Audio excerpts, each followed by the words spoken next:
stop panicking. When you're having a panic attack, I know that it feels like you have to figure out what exactly is happening. Why do you feel like this in your body? Why is your heart racing? Why are you sweating? I'll tell you what to do instead, and exactly why thinking about your panic attack and trying to rationalize your way out of it is actually making it worse. I give you this information as a neuroscience coach, but also somebody who struggled with panic attacks for over 20 years. So your brain is constantly scanning your environment for potential threats. And your brain obviously works with your nervous system. So your brain is constantly scanning.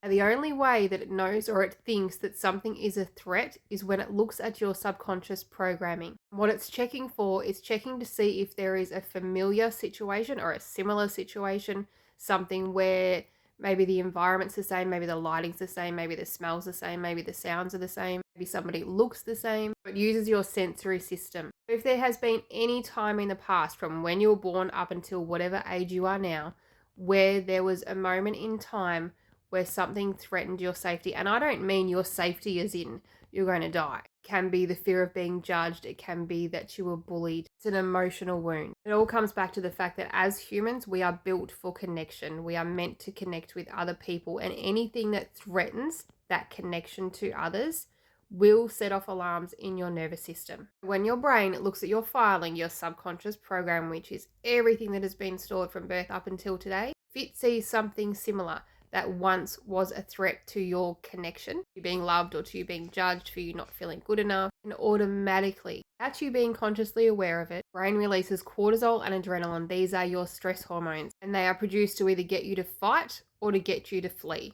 So to get you to fight whatever is coming towards you that may be a threat, or to get you to run from it. So it produces these chemicals. It actually stops processes happening in your body, so it slows down your digestion.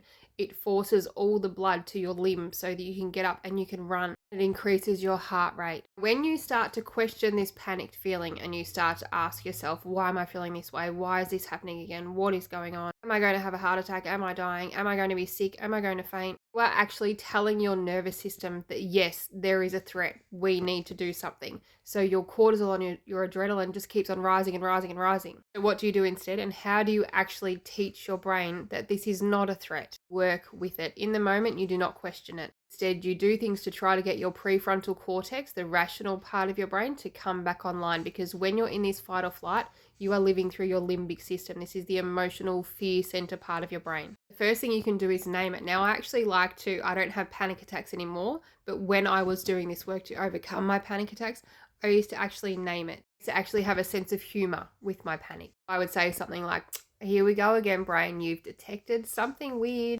Breathwork does have its place, but definitely not in the beginning. What you actually want to do is you want to work with your brain. You want to work with your nervous system. You want to work with this adrenaline and this cortisol that is now running through every limb in your body. You get out of your mind and you get into your body and you actually start moving. You can shake, you can dance, you can jump on the spot, you can go outside, you can go for a walk. When you do this, what happens is your brain, your nervous system has got the message that, okay, we've let her know, she understands that there's a threat and she is moving.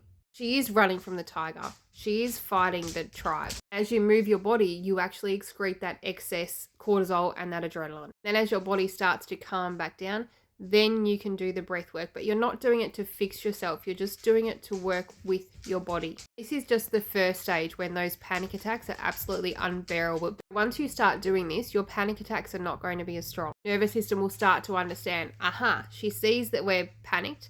She knows that we need to move or we need to fight, we need to run from something, and she's doing it. Great. And then you will get to a point where you can actually, and this is so important to do because we need to teach the brain and the nervous system and update your subconscious programming that there is actually no threat. And the way you do this is by just sitting through it, just feeling it, not analyzing it, just letting your body do what it needs to do, letting it complete that cycle. And obviously there's work to do in between when you're having these panic attacks. You need to be starting to question your thoughts and your beliefs that you're having about the external world and about yourself. When you do all of this work together, no more panic attacks.